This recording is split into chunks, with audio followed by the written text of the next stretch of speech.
Des députés conservateurs britanniques de haut rang ont fait pression sur Coutts et son propriétaire NatWest suite à la fermeture du compte de Nigel Farage par la banque privée parce que ses opinions n'étaient pas jugées conformes aux valeurs de la banque. S'exprimant lors de questions au Premier ministre mercredi, l'ancien secrétaire Brexit David Davis a accusé Coutts d'avoir menti sur la visibilité commerciale du compte de Farage dans des informations anonymes communiquées à la BBC au début du mois. Il a déclaré que la divulgation d'informations privées devait mettre en péril sa licence bancaire.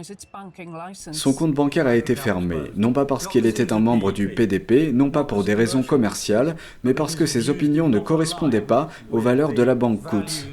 Une discrimination politique à peine voilée, une action vindicative, irresponsable et antidémocratique.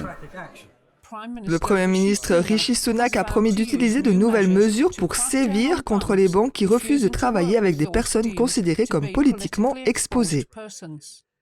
Nous avons l'intention de sévir contre cette pratique en renforçant les règles relatives à la fermeture des comptes. Mais en attendant, les gens peuvent s'adresser au service de médiation financière et je me réjouis de poursuivre le dialogue avec lui, comme le fait le chancelier. Avant les appels à l'intervention au Parlement, les ministres conservateurs ont dénoncé la façon dont l'ancien leader du parti du Brexit a été traité.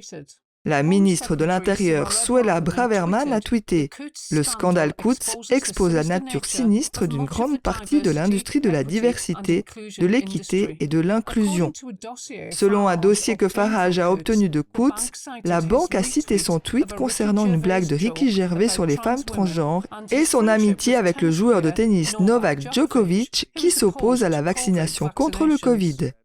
La banque a utilisé ces exemples pour signaler que Farage est xénophobe et raciste.